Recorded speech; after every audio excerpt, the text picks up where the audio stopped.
नमस्कार दोस्तों, आप देख रहे हैं हमारा YouTube channel Maurya ji blogger. आज आप लोगों को हम कारगिल के बारे में बताते हैं। आज बहुत ही ऐतिहासिक दिन है, जिसके बारे में हम आप लोगों को एक न्यूज़ के थ्रू दिखाएंगे। देख सकते हैं हमारे जवानों ने किस तरीके से कारगिल युद्ध जीता था और हम लोग किस तरीके से आज यहाँ पर आए हैं। चलिए हम आपको दिखाते हैं।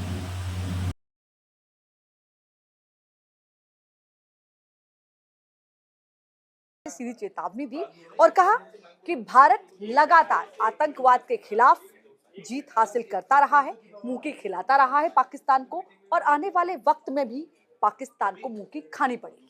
बिल्कुल। और इस मौके पर प्रधानमंत्री मोदी ने जिक्र अग्निवीर योजना का भी किया। उन्होंने कहा कि किस तरीके से इस योजना के तहत जो है देश आगे बढ़ेगा। साथ ही साथ उन्होंने ये भी कहा कि किस तरह से हम आधुनिक युग के साथ आगे बढ़ रहे हैं और देश की सेना जो है वो भी लगातार बढ़ रही है। पड़ोसी मुल्क पाकिस्तान का भी जिक्र, जैसा कि लक्ष्मी बता रही थी, जमकर हमला किया गया और साथ ही साथ उन्होंने कई सारे सवालों के जवाब आज के दिन दिए हैं। और देखिए, आज का दिन स्पेशल इसलिए है क्योंकि 26 जो जुलाई है, करगिल विजय दिवस जो है वो हर साल मनाया जाता है, लेकिन इस बार रजत जयंती है। 25 साल इस पूरे मौके को पूरे हो गए हैं। और आज के दिन जब द्रास पहुंचे थे प्रधानमंत्री मोदी और जब वहां पर श्रद्धांजलि दे रहे थे, कई ऐसे परिजन मौजूद थे जो करगिल में शहीद हुए थे, उनके परिजन, और वो मौका काफी ज्यादा भावुक कर देने वाला था।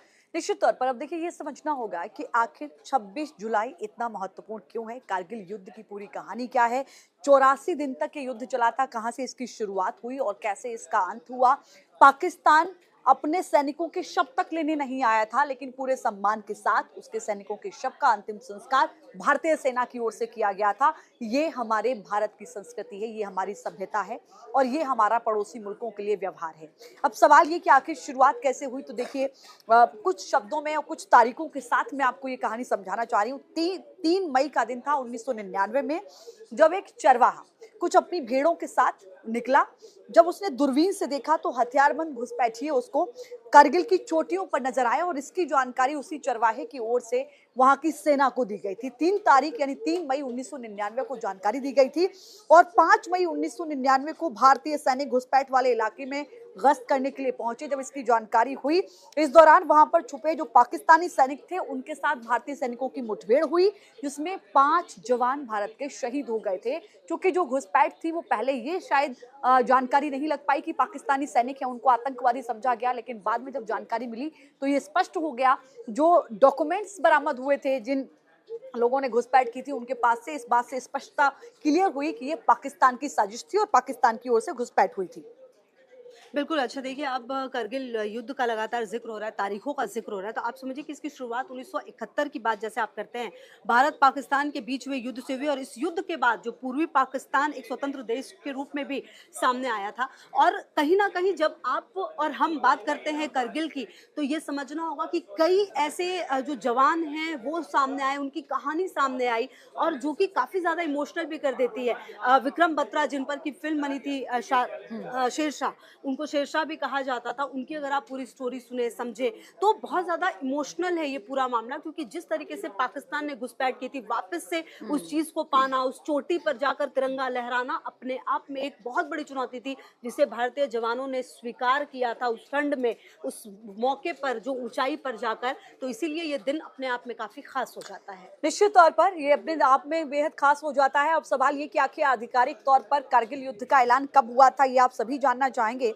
तो प्रधानमंत्री अटल बिहारी वाजपेयी उस वक्त हुआ करते थे। तत्कालीन प्रधानमंत्री अटल बिहारी वाजपेयी ने 31 मई, ये तारीख बहुत महत्वपूर्ण हो जाती है, 31 मई 1999 को अपना बयान जारी किया और वाजपेयी की ओर से कहा गया कि कश्मीर में पाकिस्तान के साथ अब युद्ध जैसे हालात बन चुके हैं, यानी कि अब आधिकारिक तौर पर यह बयान उनका आ चुका था। और 31 मई के बाद 5 जून 1999 वो तारीख जब भारत ने पाकिस्तान सैनिकों की लाशों से बरामद कुछ डॉक्यूमेंट जारी किए, जैसा कि मैंने आपको बताया, और इसके आधिकारिक तौर पर इस बात की पुष्टि हो सकी कि घुसपैठ के पीछे पाकिस्तान है।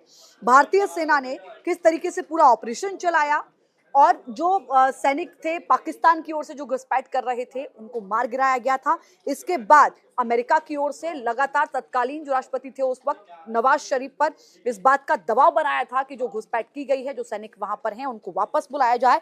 और 5 जुलाई 1999 नवाज शरीफ ने कारगिल से पाकिस्तानी सेना की वापसी की घोषणा कर दी थी। भारतीय सेना ने टाइगर हिल और द्रास सेक्टर पर तिरंगा फहरा दिया था, पूरी तरीके से अपने कब्जे में उस इलाके को ले लिया था। 12 जुलाई का दिन था। अपनी हार देखकर नवाज शरीफ ने कारगिल से अपने सैनिकों को हटने की जानकारी दी थी कि अब आपको वहां से हट जाना है, क्योंकि हमारी हार हो चुकी है, और भारत के साथ बातचीत के लिए पेशकश की थी। लेकिन 14 जुलाई 2 दिन के बाद वाजपेयी ने ऑपरेशन विजय के सफल होने की घोषणा की कि भारत की सेना ने जो ऑपरेशन पाकिस्तान के घुसपैठियों के खिलाफ चलाया वो सफल हो गया, और कुछ शर्तें रखी गई भारत सरकार की ओर से पाकिस्तान से बातचीत के लिए। अब आइए 26 जुलाई का दिन, जिसकी हम आज 25वीं वर्षगांठ मना रहे हैं। 26 जुलाई 1999 वो दिन था कि भारत की जीत के साथ कारगिल युद्ध खत्म होने की घोषणा हो गई थी। पाकिस्तान ने अपने पैर पीछे खींच लिए थे। सैनिकों की बहादुरी के सम्मान में यह दिन विजय दिवस के रूप में तब से लेकर अब तक, यानी कि 1999 26 जुलाई से लेकर अब तक मनाया जाता रहा है। और जैसा कि प्रधानमंत्री नरेंद्र मोदी ने भी कहा कि जो राष्ट्र के लिए समर्पित होता है वो कभी मरता नहीं है, अमर रहता है वो बलिदान जो राष्ट्र के लिए दिया जाता है। और यही हमारे शहीदों का बलिदान, उन जवानों का बलिदान, जिसे आज प्रधानमंत्री नरेंद्र मोदी ने याद किया, नमन किया। बिल्कुल। और देखिए, आप कुछ चीज़ और समझिए, 1999 के दिन आप कहते हैं ये तारीख इंपॉर्टेंट इसीलिए भी हो जाती है क्योंकि जब भारतीय सेना के जवान थे, उन्होंने जो पाकिस्तान ने घुसपैठ की, वापस जाकर टाइगर हिल पॉइंट 4875, देखिए ये नाम थे उन जगहों के, पॉइंट 5140, ये 3 जगह थे जहां पर पहाड़ी चोटी पर पाकिस्तान की सेना ने जो कब्जा किया था। वापस इस तारीख पर पाकिस्तान को मुंह की खानी पड़ी थी। भारतीय सेना यहां तक पहुंची और उन्होंने विपरीत परिस्थितियों में पहुंचकर वहां पे तिरंगा लहराया था, और इसलिए ये काफी महत्वपूर्ण हो जाता है। इसके अलावा जैसा कि हम बात कर रहे थे विक्रम बत्रा की, आप समझिए विक्रम बत्रा ने जिस तरह की बहादुरी दिखाई थी, उसके बाद उन्हें सर्वोच्च वीरता पुरस्कार परमवीर चक्र दिया गया था। साथ ही साथ क्योंकि बहुत सारी जो डिफिकल्टीज थी वो थी, और 5 दुश्मनों को मार गिराया था विक्रम बत्रा ने, वो अपने आप में काफी खास था। नवाज शरीफ प्रधानमंत्री थे उस समय पाकिस्तान के, जिनको की एक तरह से समझिए घुटने पर लेकर भारत आया था। और इस पूरे युद्ध में जो शहीद हुए उनमें से 4 को परमवीर चक्र, 10 को महावीर चक्र और 70 को उनके साहस के लिए वीर चक्र से भारत सरकार ने सम्मानित किया। बिल्कुल। और जो कारगिल वॉर मेमोरियल जहां प्रधानमंत्री नरेंद्र मोदी आज पहुंचे, वहां पर उन तमाम शहीदों की तस्वीरें आज देश ने देखी और प्रधानमंत्री नरेंद्र मोदी ने उन सभी को नमन किया। उन तमाम शहीदों के परिजन भी वहां पर मौजूद थे जिनसे प्रधानमंत्री नरेंद्र मोदी ने मुलाकात की।